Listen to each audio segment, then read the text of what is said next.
Alright, good morning, good afternoon, o good evening, o anumang oras nung napanood ang video ito.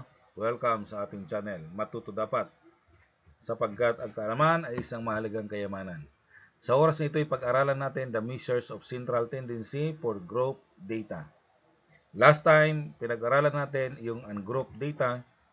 Titingnan natin ano yung difference nila. So, we have the median for group data. So, ito yung magiging formula natin.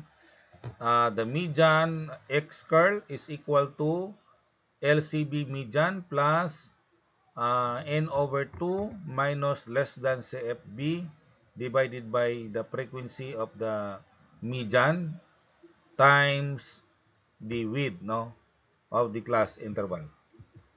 So, F natin ay frequency of the median class.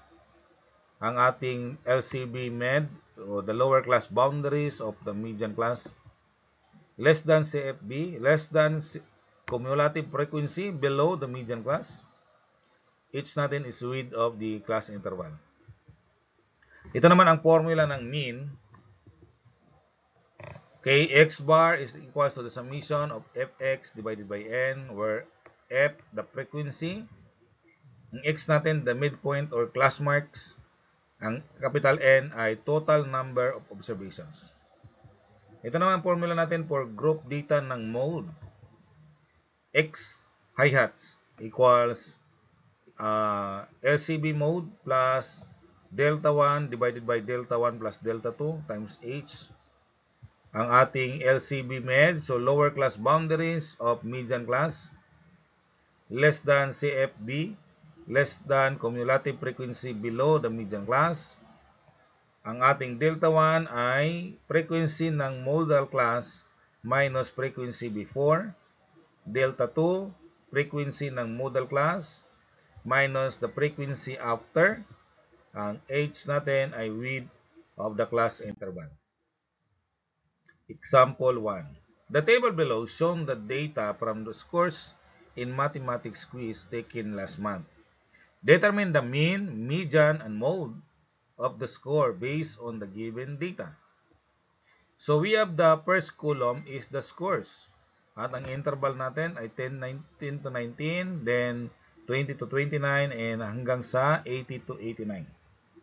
Frequency natin, so in the second column, yun yung ibig sabihin yun yung number of scores. No? Yung about 10 to 19, so ilan po lahat yun? So mayroong 19 students, may 10 students.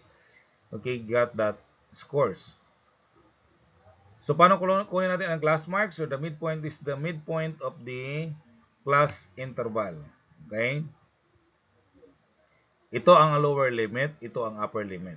So, plus natin yung dalawa, 10 plus 19, that is 29, divided by 2, that is 14.5. Okay, so ganun din dito, 20 plus 29, that is 49.5, divided by 2, 24.5. So, and so on and so forth. Okay? So, yun po yung ating class marks or the midpoint of the class interval. Ibig sabihin yung gitna nito. No? How about the fx? So, the product of the frequency times the class marks. So, 10 times 14.5, that's 140.5. Multiply lang po natin to. 9 times 34.5. Okay, that is 310.5. 22 times 44.5. 979. 14 times 54.5, that is 763.5. 15 times 64.5, that is 967.5. 21 times 74.5, that is 1,564.5. 18 times 84.5, that is 1,521.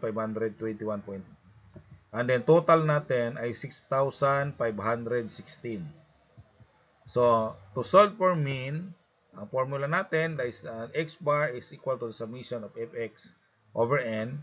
So, ang fx natin, total ng fx is 6,516. Total ng n, 120.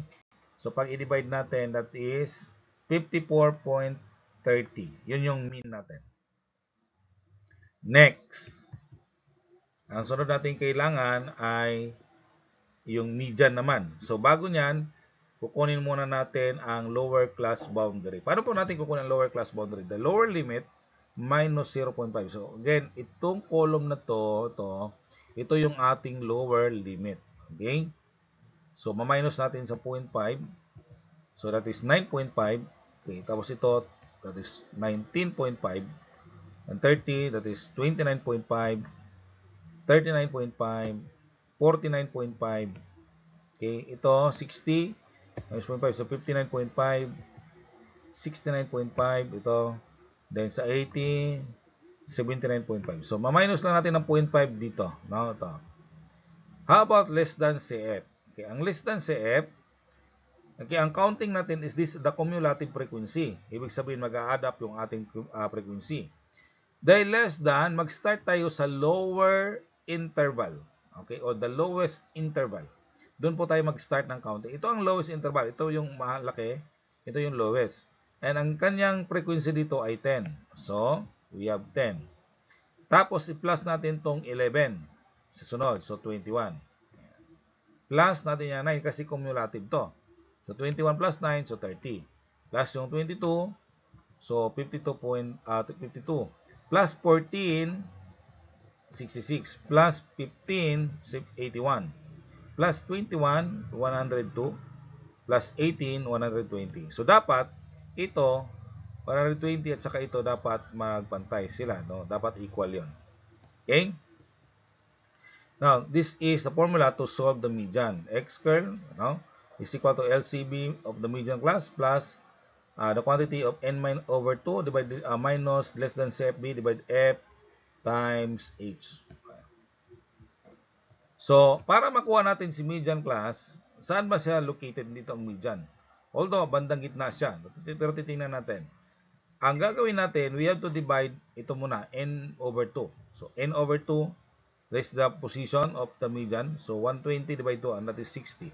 60 is not yet the median, but is the position or the location of the median.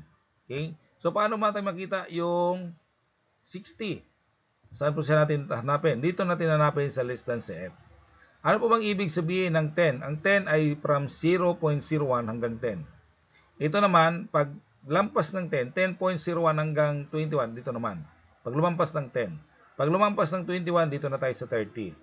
Pag lumampas ng 30, dito na tayo sa 52. Pag lumampas ng 52, hanggang 66 na tayo. So, ibig sabihin, dito po siya located. No? Ayan. So, kita natin. So, ang median class, ito na siya, 60. Kasi lampas na siya ng 52 eh. So, 66. Dito na tayo sa 66. Kaya kinukulayan natin. Ito yung ibig sabihin, this is now the median class. Now, ang LCB ng median class, ito, 49.5. Ang kanyang less than CF below the median class, ang below niya ito. Hindi ito 81 ha. Dalawang number lang naman to pero yung mas maliit na number. Kasi, kung ito ang class interval, ito yung mas mababang interval eh, pababa. Diba? Ito dito mataas na to eh. So, below 52. Ang frequency niya ay 14. Ito. Ang width niya ay 40 minus 30 is 10. Saan mo natin makikita yan? Ito, nasa gilid. So, pag may minus lang natin yan, that is 10. No? Lahat yan, ma-minus natin. Tag 10 po ang difference yan. Okay? So, yun yung H natin. Then, substitute to the formula. Yan. So, 49.5, yan, plus 60 minus 52. Kaya dapat, itong dito, dapat hindi maging negative. Kaya alam mo kung mali ang nailagay mong less than CF. Okay, divide 14 times 10. So, 60 minus 52, that's 8 over 14 times 10. So, 8 times 10, 80. Divide 14, 5.71. Plus mo ang 49.5. So, total mo ay, ang median mo ay 55.21. That is the median. Mode naman. Okay, paano po ito nakuha? Ito yung formula ng mode. Now, sa mode, ang highest score ang ating titingnan. Ang highest score dito ay 22. 'Di ba? Ang mode, ang alin ang pinakamarami, yun yung mode. So, ang pinakamarami, itong interval na 40 to 49. Mayroon siyang 22. Right? Then, we have to find now the data in this formula. Ang LCB niya ay 39.5. Oh. ang delta 1, okay, frequency nito, ito, minus yung before, ito yung before niya, yung 9. Okay, equals 13. Delta 2, 22 minus 14 kasi ang after niya, yung after na frequency is 14. So, equals 8. Ang height natin, ang width natin is 30 minus 10 is 20 is 10. So, kaya na sinabi ko kanina, tag 10 lang naman tong interval nito. Kaya, kahit saan naman natin ilagay ito, 10 pa rin yan. So, substitute to the data, to the formula. That is 39.5 yung LCB plus quantity 13 divided by 13 plus 8 times 10. Okay, so 13 times 10, 130 over 21. Kapag i-divide natin, that is 6.19 plus 39.5, that is 45.69. So that is the mode. Okay. Example 2. The table below shown the data from the weight of the children aged 7 to 12 in kilogram. Determine the mean, median, and mode of the weight based on the given data. So ito po ang atin pong interval, frequency naman natin. So mayroong 100 children here. Okay, so titingnan natin ang class mark, the midpoint of the interval. So 22, students 20 to 24. So ang gitna ay 22. Sunod 27. Okay, sunod nito, this is 32. So kasunod 35 to 39, ang gitna ay 37. 40 to 44, ang gitna ay 42. Sunod 47, 52, and 57. Multiply natin para makuha ang fx. So that is 220. So multiply lang yan. 7 times 27 ay 189. 9 times 32 ay 288. 20 times 37, 740. So on and so forth. Okay. So multiply lang natin yan. Ayan. Tapos total. So the total is 4,075. So to find the mean, okay, that's formula. 4,075 divide 100. Ang mean natin ay 40.75 kg. Okay? So, bilong na sa gitna banda. No? Yun yung mean natin. How about the, okay, finding the LCB? Ganun pa rin, no? Pagkuha ng LCB, magma-minus 0.5 tayo dito sa gilid. Itong ating lower limit. Minus 0.5 lang. Okay. So, that is the LCB. No? So, sa paano nakuha to? Nag-minus 0.5 tayo dito. 20 minus 0.5, so 19.5. Yan, so on and so forth. Ito, 55 minus 0.5, so 54.5. Less than CF, again, starting at the count here. Kasi na ito yung lowest interval natin.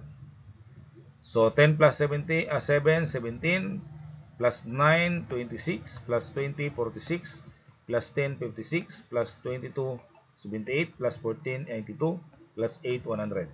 Yan. So, 100, pareha sila 100. Again, the formula of the median natin. Then, this is how to find. No? Unahin natin si n divide 2. So, 100 divide 2 ay 50. So, pang 50. So, saan siya belong? Nandito na siya. Kasi sobra na siya ng 46. So, dito na siya sa 56. Yan. So, nandito yung ating median class. And the LCB niya ay 39.5. The less than CF below ay 46. Ito. Ang frequency ay 10, ang width natin ay 5. Yan. So 5 lang po ang pagitan. Substitute to the formula, so 39.5 plus 50 minus 46 divided 10 times 5. Okay, 50 minus 46 is 4 times 5, 20 divided by 10. So that is 2 plus 39.5. So 41.5 kilogram the median. Ang mode natin. So, ang pinakamarami ang ating modal class. Ayan. So, ito yung LCB, 44.5. Ang delta 1, 22 minus 10. So, that is 12. Delta 2, 22 minus 14, yung after, no? So, that is 8. Ang ating width ay 5. Ayan. Substitute to the formula. So, 44.5 plus, tapos 12 divided by 12 plus 8 times 5. So, 12 times 5, 60. 12 plus 8, 20. 60 divided by 20 ay 3. plus 44.5. So that is 47.5 kilogram. Yun po ang ating mode. Okay? So this is your activity to answer. I hope you learn from this lesson. No? So thank you very much for watching, and I hope you share, and don't forget to like and subscribe the channel. God bless.